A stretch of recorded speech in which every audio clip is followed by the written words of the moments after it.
Live from WTVO Rockford and your home team. Eyewitness News at 5 starts now. Bell Bowl Prairie saved. Breaking news tonight as the Rockford Airport suspends its plans to expand onto historic Prairie.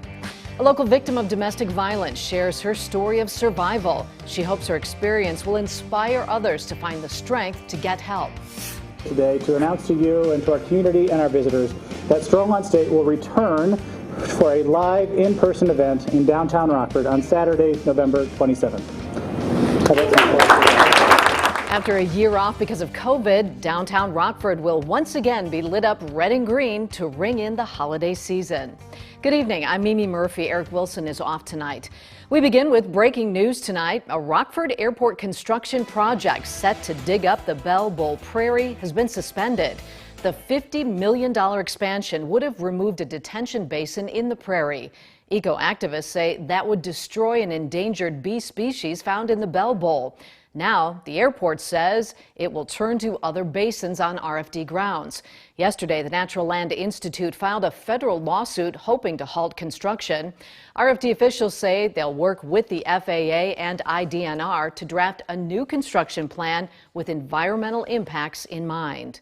Illinois Democrats repealed the state's last anti-abortion law on the books. Illinois will no longer require doctors to notify parents about minors seeking an abortion. Democrats renewed their push to repeal PNA after Texas put new restrictions on abortion in place. Republicans claim parental notification protected teens from abuse. A Beloit parent claims a teacher taped a COVID-19 mask to his son's face. The story is going viral nationally, but both the school and police dispute his claims. Rachel Perry has more. Mimi, the father says his son's mask fell below his nose in class Tuesday and claims the teacher used tape to keep it up. And like you said, Mimi, both police and the school say nothing criminal happened. Brock Connor's 13-year-old son attends McNeil Intermediate School in Beloit. Tuesday, he claims a teacher used tape to secure a mask to his son's face. Connor says these pictures are from 3 hours later and show the marks left behind. After an investigation, the Beloit School District and Beloit Police Department say no crime was committed. In a statement, police write, quote, "We have found no evidence of child abuse or any other crime occurring. Our investigation shows that there was an incident regarding mask wearing in the classroom. We have interviewed the 2 teachers and all of the students who were present." Police also say, quote, "The reporting party provided multiple inconsistencies." Connor, though, doesn't feel the investigation was fair. Now he's planning a protest. I want to see a lot of parents coming out and supporting the cause because, this going on, it's not just about my son. It's about all the kids that are going through this. And it's not about politics, not about any of that. It's about the kids. Coming up at 6, police say they are now investigating threats connected to the case. I'll explain that in the warning from police. Mimi? All right, thanks, Rachel. 2 Janesville men are dead after an early morning crash in Rock County. Investigators say around 6:30, a 57-year-old man was headed west on East U.S. Highway 14 when he crossed the center line. The driver allegedly struck a GMC Sierra driven by a 74-year-old man in the eastbound lane. Both men became trapped. First responders freed the drivers and rushed them to the hospital where they passed away. A third man driving a Cadillac in the westbound lane swerved to miss the crash. He wound up in the ditch and is doing okay tonight. The victims' names have not been released. In Rockford, domestic violence accounts for about 40% of violent crime. In many cases, victims don't believe they can live any other way. But Michelle Rave talked with a survivor today who wants others to know it's possible. That's right, Mimi. The woman shared her story with me about the challenges of overcoming an abusive relationship. You have to finally decide, enough is enough. I'm worth way more than this.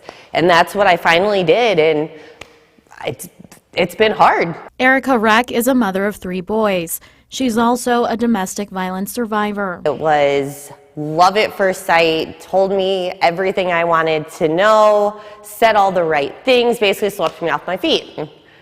And then it didn't stay as Prince Charming. Reck met her former partner 8 years ago. Just 6 months into their relationship, she noticed he had changed. But she was pregnant and stayed with him for the baby. So it was like little comments and then basically telling me like I wasn't worthy of anything. No one else would ever want me. Like I was ugly, I was fat. Like putting you down as a person to make you think that your self-worth has gone to nothing. Financially, he didn't have a job, didn't have a car, racked up a lot of debt in my name. Rex says drugs and drinking added fuel to the fire and the abuse turned physical. First one that stuck was I was 7 months pregnant.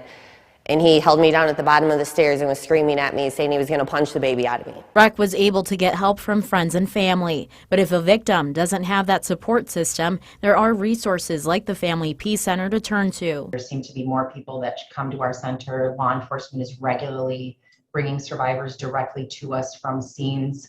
And so we feel like we're really getting ourselves in order and moving forward and making some real progress. Now she hopes she can inspire others with her story. So if I can help one person, I know what I went through was worth it. RAC is helping host a domestic survivor event in downtown Rockford next month. There will be other survivor testimonials and self-defense classes. I'll have more details about that on mystateline.com. Mimi. Michelle, thank you. It's hard to believe we're only a few days away from November. Many people view the calendar flip as the start of the holiday shopping season. Due to the global supply chain shortage, consumer experts predict more people will start Christmas shopping early, and they'll do it online. Local Better Business Bureau Director Dennis Horton says it's important to remember scammers will promise you everything but deliver nothing. He warns con artists are staying up to date on pandemic shopping trends in order to take advantage of customers.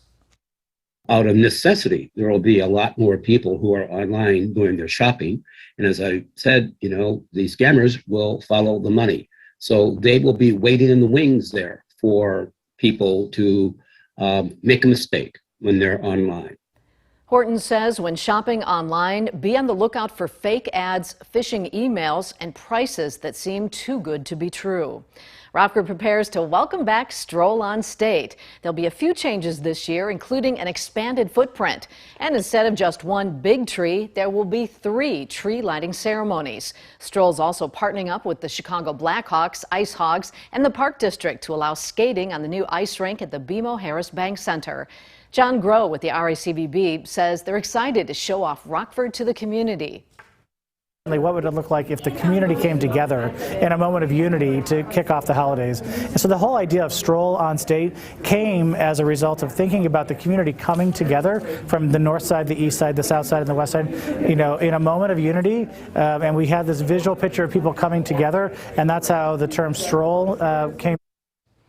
Stroll on State is set for November 27th, the Saturday after Thanksgiving. It all kicks off at noon with the Dasher Dash, and the festivities downtown start at 2. Before leaving for Rome, President Biden visited Capitol Hill today to present the new framework of his Build Back Better plan to House Democrats.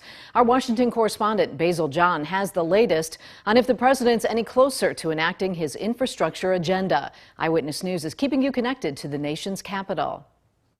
Good evening. Despite the president's latest announcement, progressive Democrats are still on the fence about whether to proceed. I know we have a historic economic framework. President Joe Biden's latest pitch for his Build Back Better plan features a much lower price tag. It's a framework that will create millions of jobs, grow the economy, invest in our nation and our people. The $1.75 trillion social spending bill cuts out some of the initial promises. No one got everything they wanted, including me. But that's what compromise is. That's consensus. However, House progressives say they are not comfortable proceeding until they know for sure that moderate Senate Democrats will sign on. He said he's confident he can get the votes. It wasn't clear whether the 2 senators have committed to vote for it. We need both bills to ride together, and we don't have that right now. Also, I felt a little bamboozled because this was not what I thought was coming today. House Speaker Nancy Pelosi says she expects Democrats to support the president after reviewing the bill's text. We'll see what consensus emerges from that. But we're really very much on a path. House Republican leader Kevin McCarthy says this process shows nothing but incompetence. When the White House rushes out a framework hours before the president comes to the Hill, they are desperate and just grasping for straws. When asked if the House would take the bills up for a vote today, Speaker Pelosi did not answer.